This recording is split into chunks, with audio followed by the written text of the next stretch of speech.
Hello guys, a very good morning everyone. This is Pawan Gahukar and we gonna start business environment में entrepreneurship scenario. ठीक है, हम लोगों ने ये चैप्टर स्टार्ट कर दिया है. रादर हम लोग we almost on the verge of completion of this chapter. Yes, the chapter that we are studying is entrepreneurship scenario. हम चाहते हैं कि इंडिया में हर कोई कॉमन चीज फॉलो ना करे, सब जॉब के पीछे भाग रहे हैं. उस चक्कर में लोग इंडिया छोड़ के यूएस भी चले जाते हैं, ब्रेन ड्रेन हो जाता है. वी वांट कि इंडियंस कुछ करे, वी वांट एंटरप्रेन्योरशिप इंडिया में आए. ठीक है, हमारे लोगों में एटीट्यूड आए कि हम लोग सिर्फ एम्प्लॉय बन के नहीं जिएंगे. We want to be an entrepreneur. हमें ये चाहिए. We want people who can take that risk and who can grab that opportunity. ठीक है, जैसे गूगल बना है, they were not rich. This The owners of Google, they were not rich on day one. They became rich. They became huge. इनका plane NASA की parking में park होता है. They are so big these days. Okay, guys, entrepreneur है ये लोग. ठीक है, why can we have Steve Jobs only in United States? Why do we have Apple only in United States? Why do we have Microsoft only in United States? क्योंकि वहां का entrepreneurship scenario, United states का entrepreneurship scenario थोड़ा सा conducive है, थोड़ा सा favourable है कि आम आदमी भी जिसके पास एक आइडिया है, कुछ नॉवेल चीज है दिमाग में, वो उसको बिजनेस अपॉर्चुनिटी में कन्वर्ट कर सकता है. ठीक है, इस चैप्टर में एंटरप्रेन्योरशिप सिनेरियो, इस चैप्टर में we are studying government initiatives to foster entrepreneurship. हम लोग मेड इन चाइना से थक गए थे.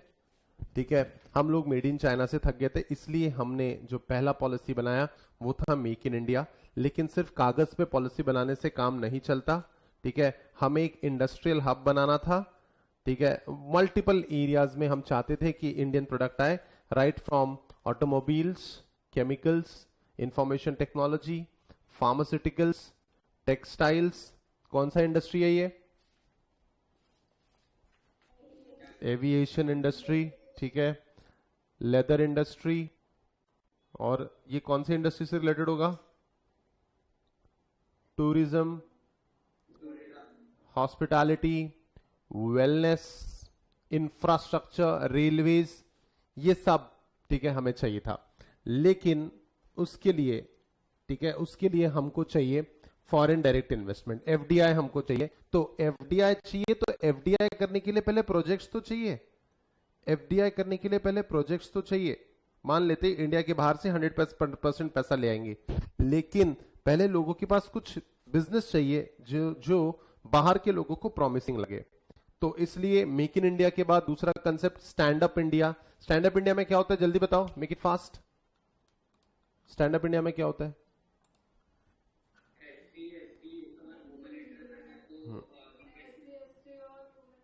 Yes, schedule caste, schedule tribes और वुमेन को आसानी से कितने रुपए से कितने रुपए तक लोन मिल जाएगा? 10 लाख to 1 करोड़. लेकिन प्रोजेक्ट कैसे होने चाहिए? प्रोजेक्ट कैसे होने चाहिए? ग्रीन फील्ड होने चाहिए. ठीक है, याद रखना. और आपको 75% तक लोन मिल जाएगा और इंटरेस्ट रेट कम से कम रहेगा और 18 महीने का मोरेटोरियम पीरियड रहेगा. ठीक है, कम से कम मार्जिन कितना होना चाहिए उस एंटरप्रेन्योर का? अगर वो बिजनेस ला रहा है तो कम से कम तुमको कितने पैसे देने पड़ेंगे? No, it is minimum, bare to bare minimum 10%. या 10%. याद रखना, ये वाला पॉइंट डिफिकल्ट है.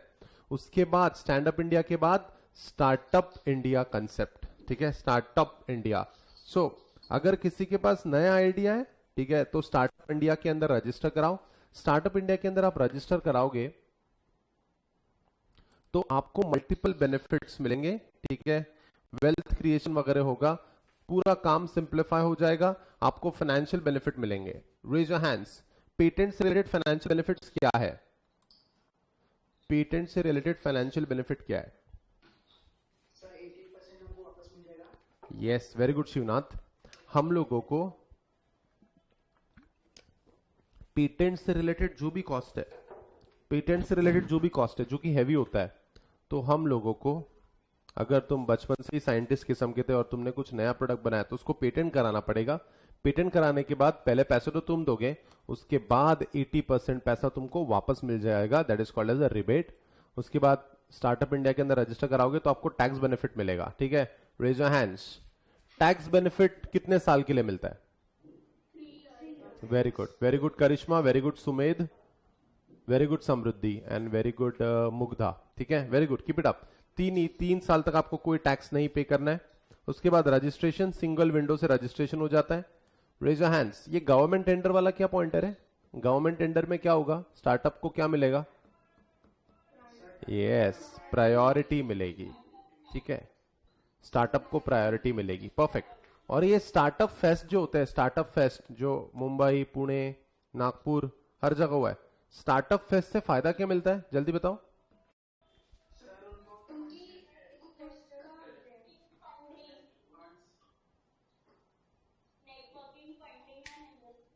आप लोगों से मिल पाओगे तो नेटवर्किंग होगी, नेटवर्किंग होगी तो आपके आइडिया को डिस्कस करने का मौका मिलेगा और फिर होगी फंडिंग। ठीक है, रजिस्ट्रेशन कर सकते हैं partnership firm, LLP and private limited company में आप रजिस्टर करा सकते हो। इन तीनों को छोड़ के किसी भी फॉर्म ऑफ बिजनेस में आप स्टार्टअप रजिस्टर नहीं करा सकते, ध्यान रखना। उसके बाद लोगों के पास कोई स्किलफुलनेस रहेगी, लोगों के पास कोई ऐसी चीज रहेगी जिससे वो वैल्यू ऐड कर सके, तो ही ये सारे कंसेप्ट्स वायबल रहेंगे, तो ही ये सारे कंसेप्ट्स, ठीक है, मायने रखेंगे। इसलिए लोगों को स्किलफुल बनाने के लिए नेशनल स्किल डेवलपमेंट कॉर्पोरेशन जो मिनिस्ट्री ऑफ फाइनेंस ने गवर्नमेंट ऑफ इंडिया के अंदर मिनिस्ट्री ऑफ स्किल डेवलपमेंट और एंटरप्रेन्योरशिप के अंदर जो कंसेप्ट आया है उसके अंदर पीपीपी मॉडल के अंदर ये बना है। Raise your hands. What is PPP model? Make it fast.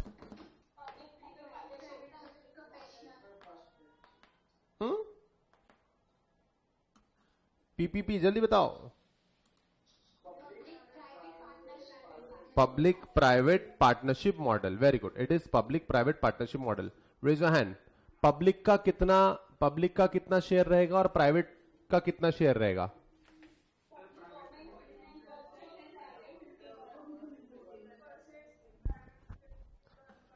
Very good, ये हुई ना बात।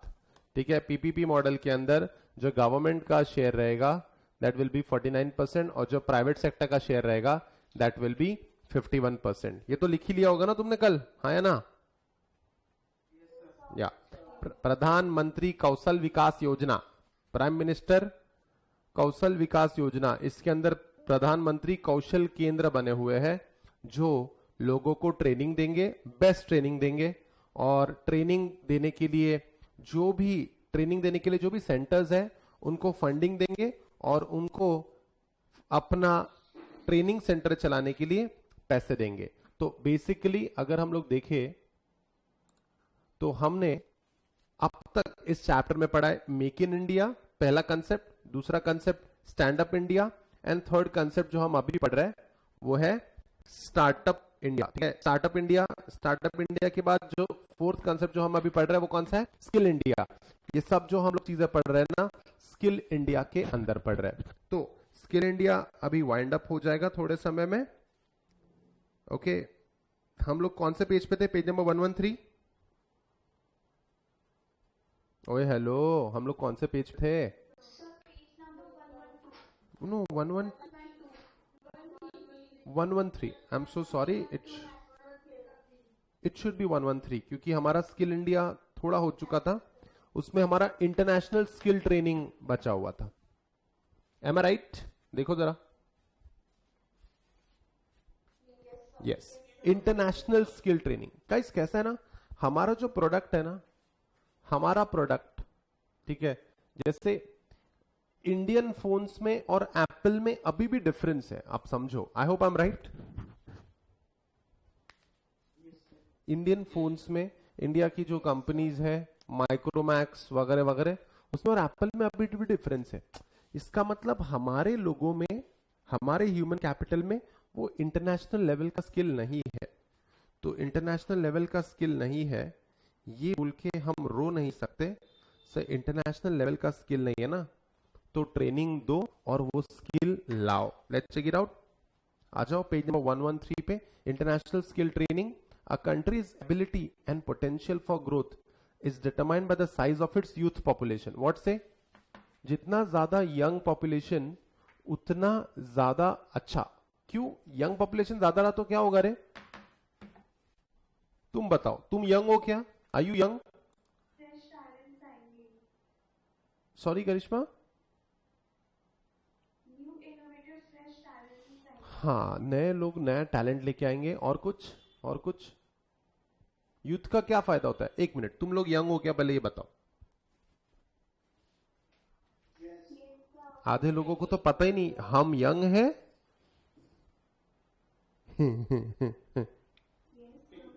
Okay, I hope you are young.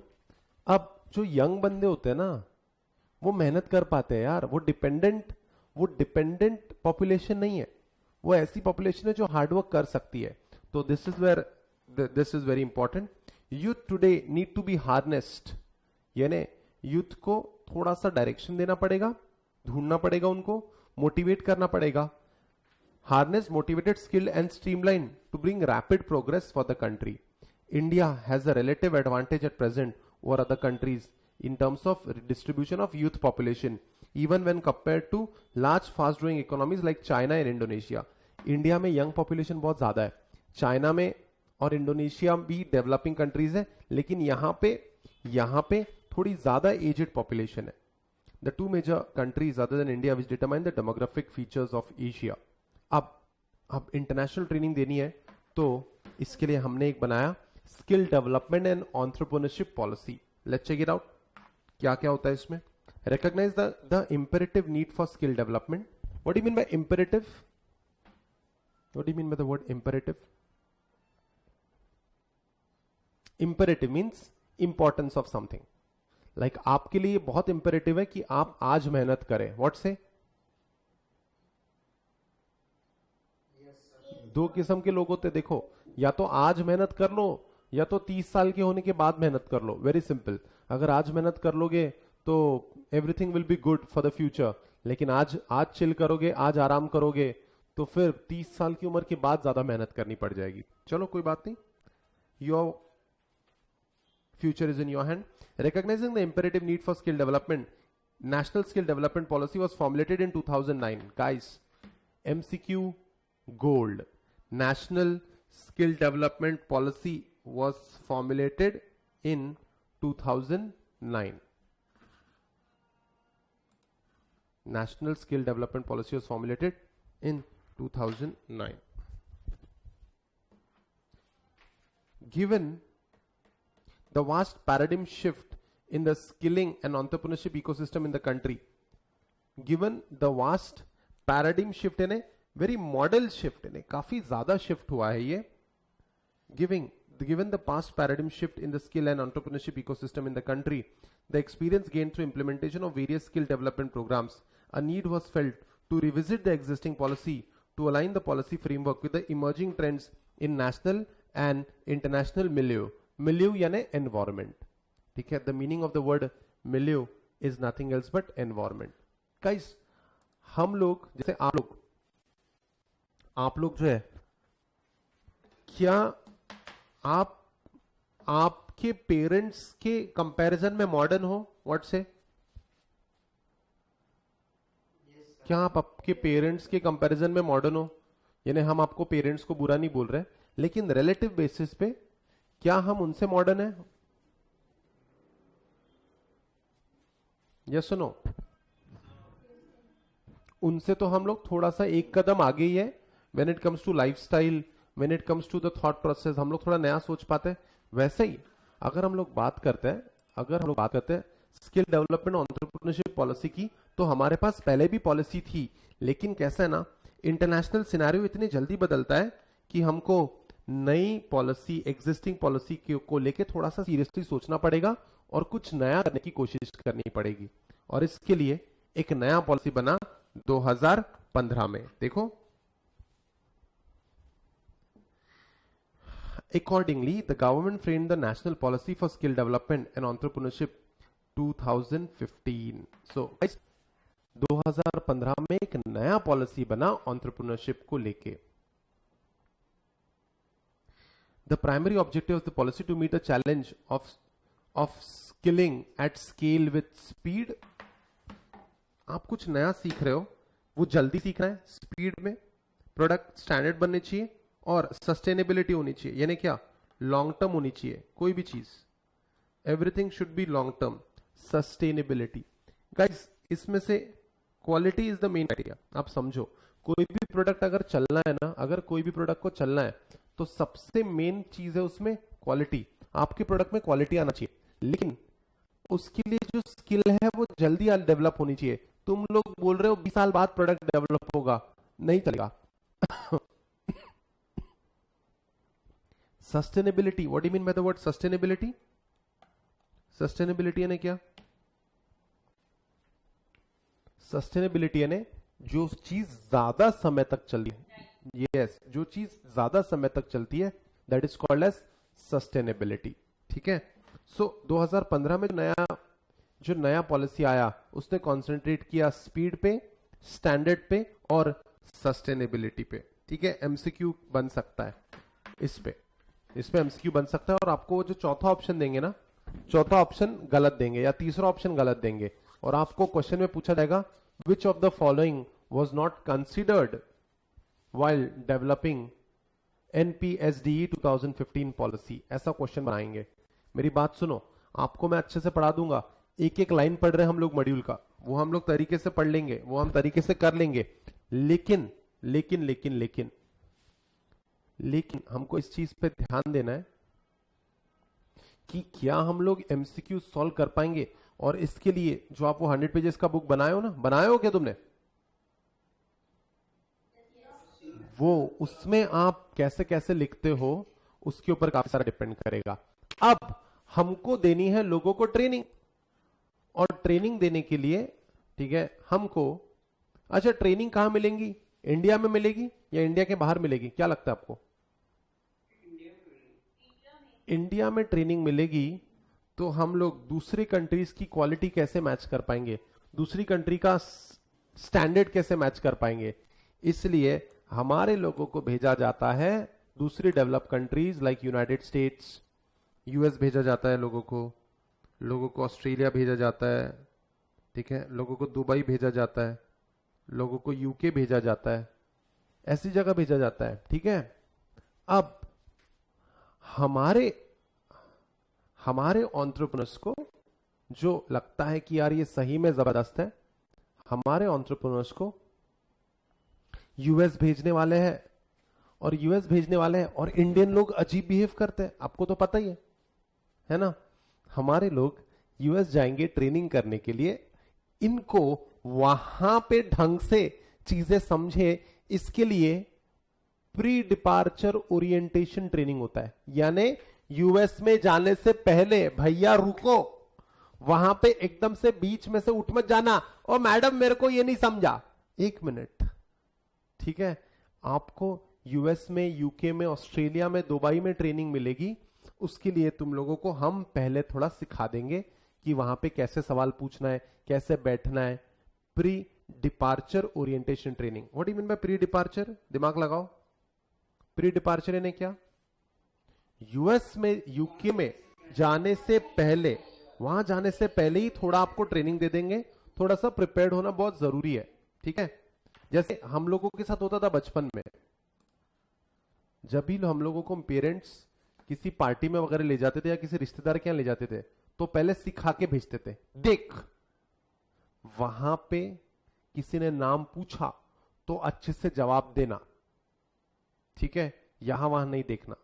वहां पे जब खाना खाना तो ढंग से खाना खाना. किसी के घर पे ये मत मांगना, वो मत करना. करते थे क्या? ऐसा सिखा के भेजते थे क्या तुम लोगों को? प्री डिपार्चर ओरिएंटेशन होता था वो उनके यहां, ताकि उनके यहां जाके बेइज्जती ना हो. ठीक है. प्री डिपार्चर ओरिएंटेशन देखते हैं क्या क्या होता है इसमें. हाँ, किसी से जाके उनके यहां जाके पैसे नहीं मांगना। Very good point. कौन बोला ये पॉइंट? लेट मी सी, किसने बोला ये पॉइंट? एकदम जबरदस्त पॉइंट था ये, पैसे नहीं मांगना उनके यहां जाके। किसने बोला ये point? It was a very nice point, मैं भूल गया था ये point. Okay okay, never mind, moving ahead. क्या क्या होता है इस प्री ओरिएंटेशन ट्रेनिंग के अंदर? Given the need to orient potential migrant workers with regards to language, culture. यानी होता है ना, अपनी वाली अपनी लैंग्वेज बोल देते हैं तो ऐसा नहीं चलेगा, ठीक है? उनके लैंग्वेज के बारे में, उनकी कल्चर के बारे में, dos and don'ts in the destination country, ठीक है? चलो रेज योर हैंड्स। हम जो ये कंसेप्ट पढ़ रहे हैं, pre orientation training, pre departure orientation training, raise your hands. हमारे इस एग्जाम्पल में which country is the destination country? हमारे इस एग्जाम्पल में which country is the destination country? Yes, हमारे बंदे यूएस जाने वाले हैं, तो यूएस जाने से पहले यूएस की लैंग्वेज समझाओ, यूएस का कल्चर समझाओ, यूएस में वहां जाके डूज एंड डोंट समझाओ, यानी तुम क्या कर सकते हो, क्या नहीं कर सकते हो। Language, culture, dos and don'ts in the destination country, the emigration process and welfare measures. Just turn the page. PDOT, what is PDOT रे? Pre departure orientation training. ओए हेलो, अपडेट कर लो।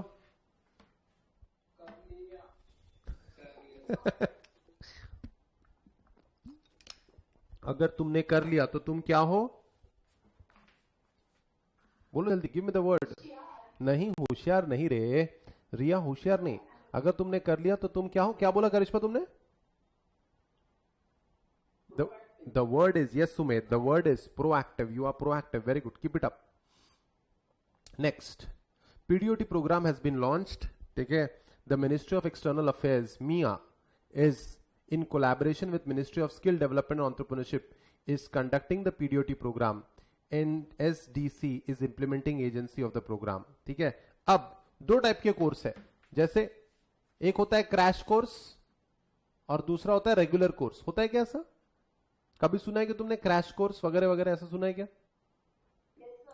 Perfect.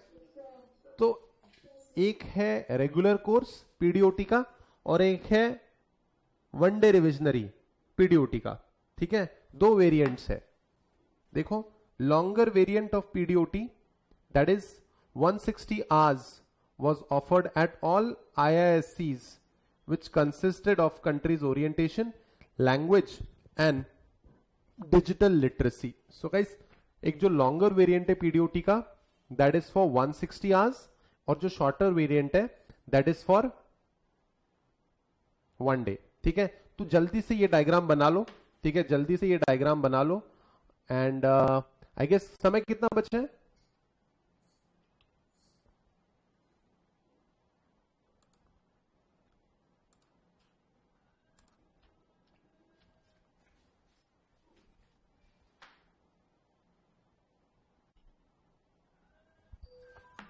Long variant is for 160 hours and a shorter variant of PDOT program, that is 1 day, is offered to.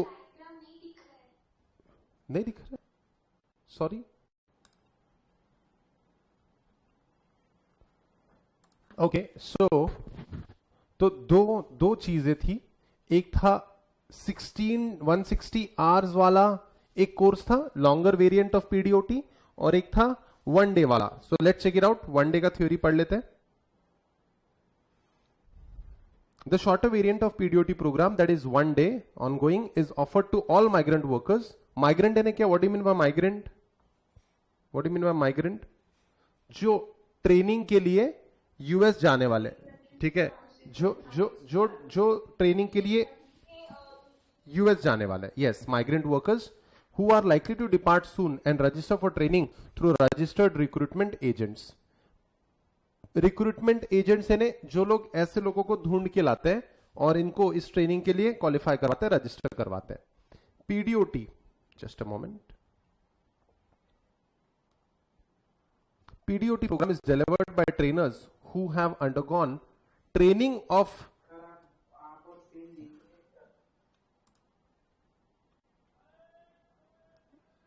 Okay, guys, PDOT program is delivered by trainers who have undergone training of trainers program organized by MEA. So far as 52 trainers from existing IISCs and NASD training partners have undergone PDOT training of trainers. Just a moment. ये हमारे पास pre departure orientation training के लिए हमारे पास अभी 52 trainers हैं जिनको हम लोग ट्रेनिंग दे चुके हैं.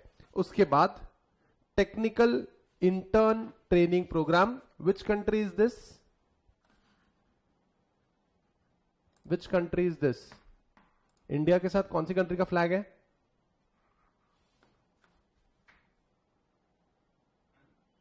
इंडिया के साथ कौन सी कंट्री का फ्लैग है? जल्दी. It's Japan. चलो आ जाओ. Technical intern, yes, it is Japan. Technical intern training program.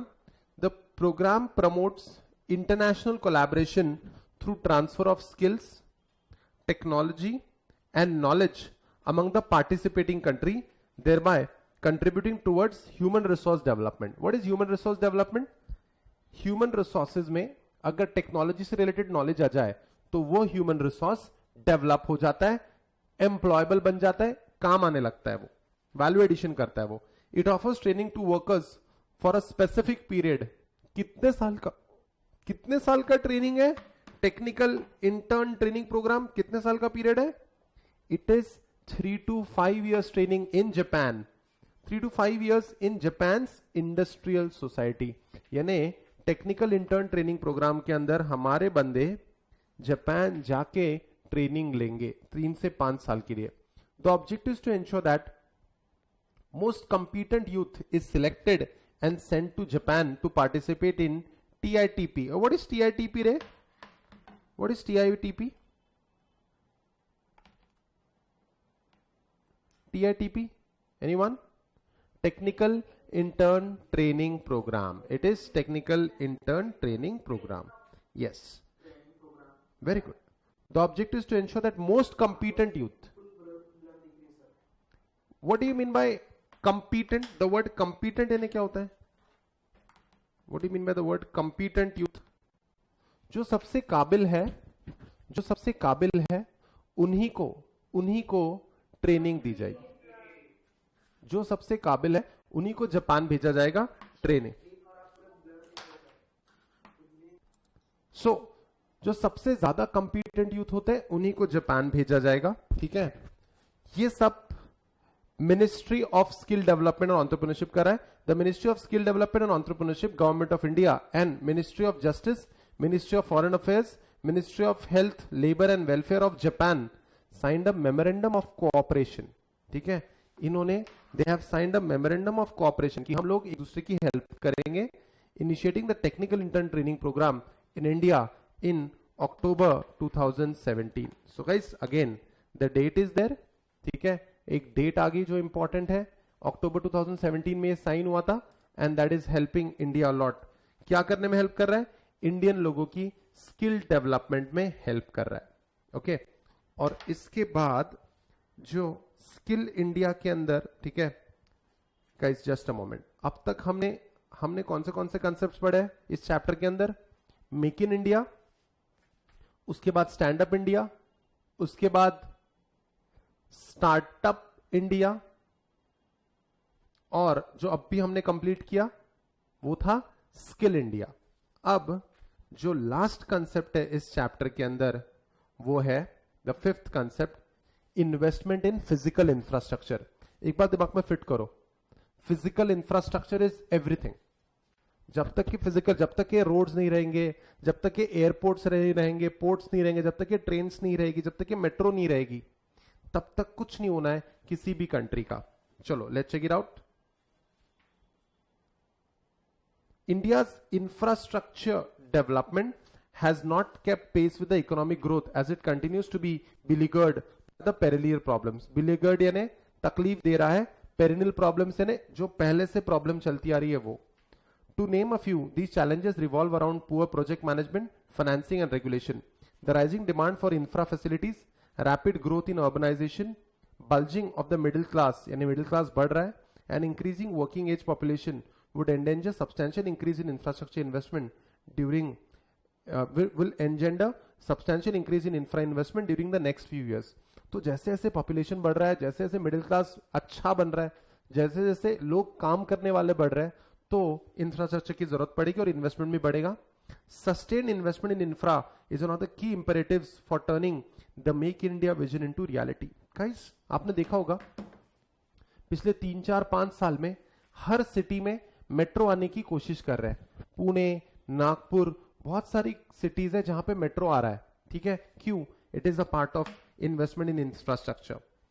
Achieving a manufacturing led transformation would necessitate addressing the bottlenecks across infrastructure. यानी आपको achieving manufacturing led transformation would necessitate, यानी आपको अगर India में कोई चीजें मैन्युफैक्चर करनी है ना, तो हो सकता है कि बॉटलनेक आ जाए. बॉटलनेक यानी चीजें एक जगह आके फंस जाना. This is called as bottleneck. बता देता हूं मैं तुमको, this is called as bottleneck. यानी चीजें कहां आके रुक जाती है? इंफ्रास्ट्रक्चर पे आके रुक जाती है. चीजें आके रुक जाती है कहां? इंफ्रास्ट्रक्चर में. सो achieving a manufacturing led transformation would necessitate addressing the bottlenecks across infrastructure. The government has started taking initiatives in this direction and rewards are being witnessed. To start with, public spending on infrastructure like roads, railways, irrigation and urban infra has received a significant fillip in the budget. Significant fillip यानी importance. Significant fillip means significant importance. बहुत ज्यादा importance मिली है इसको. Many bottlenecks facing infra projects are being eased, particularly in the area of procedurally complex environmental rules. The execution of planned infra in a timely and high quality manner would provide the necessary boost for manufacturing sector and help India realize her true potential in manufacturing. Guys, सबसे ज्यादा important कोई चीज है, अगर development में सबसे ज्यादा important कोई चीज है तो वो है मैन्युफैक्चरिंग. और मैन्युफैक्चरिंग अगर आप करते हैं, लेकिन आप मैन्युफैक्चरिंग करने के बाद चीजें यहां से वहां डिस्ट्रीब्यूट नहीं कर पाएंगे, तो फिर फायदा नहीं होगा. इसलिए इंफ्रास्ट्रक्चर बहुत बहुत ज्यादा इंपॉर्टेंट है. बजट में भी इंफ्रास्ट्रक्चर को आजकल इंफ्रास्ट्रक्चर डेवलपमेंट में काफी सारा पैसा अलोकेट किया जाता है. Significant pickup infra investment can be expected in the coming years given the various initiatives by the government to address the infra bottlenecks. ये bottleneck word फिर से आ रहा है. What do you mean by the word bottleneck? Yeah, anyone? What do you mean by the word bottleneck?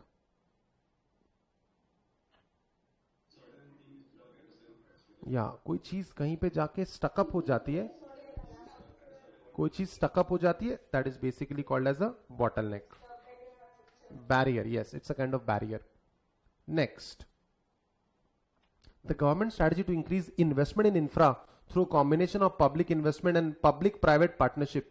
ये public private partnership इसके पहले पढ़ा है क्या हमने? It is PPP. याद है क्या ऐसा कुछ? PPP, yes. An increased thrust on the sector. The government has also emphasized the need for taking up the scale and scope of private investment in infrastructure by allowing kitna FDI? 100% FDI. What is the full form of FDI? What is the full form of FDI? जल्दी बताओ. यानी India में तो पैसा ही नहीं है. India के बाहर से जो पैसा आएगा, that is called as foreign direct investment. So 100% FDI in some areas of railway infrastructure by easing FDI rules in construction. Development of smart cities is likely. Guys, development of smart cities. Do you want your city to be like this? It's an example of smart city. So development of smart cities are likely to bridge the gap in infra development in the country. Given the renewed emphasis यानी ज्यादा जोर देना किसी चीज पे. Given the renewed emphasis on infra sector by boosting infra financing coupled with initiatives to enhance physical infra like roads, railways, urban infrastructure, the investment in physical infrastructure is expected to increase sharply. ठीक है। According to DNB's estimates, guys DNB क्या होता है रे? Guess करो DNB क्या होगा?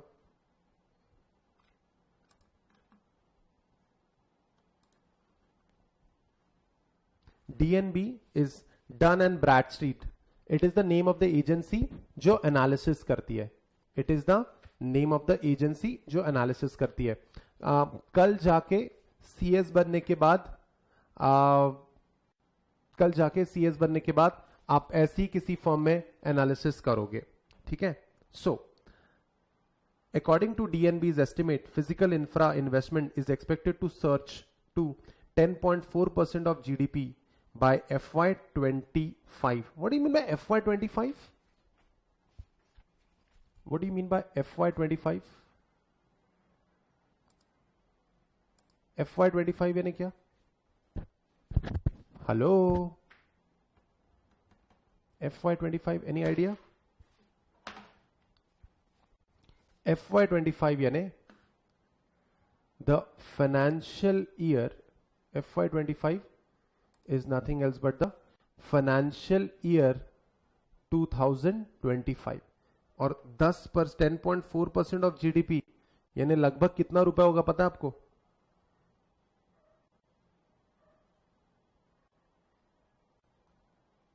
Almost 20 lakh crore से भी ज्यादा रुपए होगा। ये इतना इंफ्रास्ट्रक्चर का एक्सपेक्टेशंस है 2025 में। और ये एनालिसिस, ये प्रेडिक्शन किसने किया है? डन एंड ब्रैडस्ट्रीट नाम की एनालिटिकल फर्म ने। According to DNB estimates, physical infra investment is expected to surge to 10.4% of the GDP by FY25 from around 7.5% of the GDP in FY 2015। तो पहले तो बहुत ही कम था, 7.5% था, 10 साल के बाद ये बढ़ जाएगा, ऐसा वो कह रहा है। Resolution of policy bottlenecks such as land acquisition and improvement in demand condition would also stoke private infra investment। So जैसे जैसे हर चीज निकलती जाएगी वैसे वैसे इन्वेस्टमेंट बढ़ता जाएगा इन फिजिकल इंफ्रास्ट्रक्चर। एक बात ध्यान से सुनो, physical infrastructure is directly related to growth. जितना ज्यादा फिजिकल इंफ्रास्ट्रक्चर होगा उतनी ज्यादा ग्रोथ होती है। Guys, there is this one reason why people from UP and Bihar go to Nagpur, go to Pune and go to Mumbai. Why? क्योंकि in cities में physical infrastructure अच्छा है। यूपी तो पूरा दिल्ली में जाके काम करता है, पूरा दिल्ली में। Noida is a part of UP, पूरा दिल्ली में काम करता है। क्यों? दिल्ली में क्या है? फिजिकल इंफ्रास्ट्रक्चर है। Physical infrastructure is the key to development, याद रखना। Last topic for the day, need for entrepreneurship in India. ठीक है, we are right on the money. चलो देखते हैं एंटरप्रेन्योरशिप की जरूरत क्यों है इंडिया में। एंटरप्रेन्योर कौन है? जो अपॉर्चुनिटीज को सीज करने की कोशिश करता है, रिस्क लेता है और बिजनेस करता है। ठीक है, अब let's check it out. Why do we need entrepreneurship? Entrepreneurs are considered change agents. Yes guys, entrepreneurs are considered as change agents जो इकोनॉमी को बदलने की ताकत रखते हैं। The entrepreneurs, page number 115, mid paragraph, entrepreneurs are considered as change agents in the process of industrial and economic development. The premium mobile role that entrepreneurs play in promoting industrial and economic development of the economy is well adduced across the countries. In the sense, entrepreneurs are the change agents and entrepreneurs are the spark plugs जो चीजों को शुरू करने में help करते हैं। Entrepreneurs are the spark plugs who transform economic scene of an economy. What do you mean by spark plug? ये spark plug का काम क्या होता है? किसी भी व्हीकल को शुरू करने के लिए ये एक छोटा सा डिवाइस लगता है। यस, गाड़ी को स्टार्ट करने के लिए, that is called as a spark plug. So entrepreneurs are the spark plugs who transform the economic scene of an economy. The developed countries have more entrepreneur development as compared to underdeveloped countries. जी tell me, कुछ doubt है?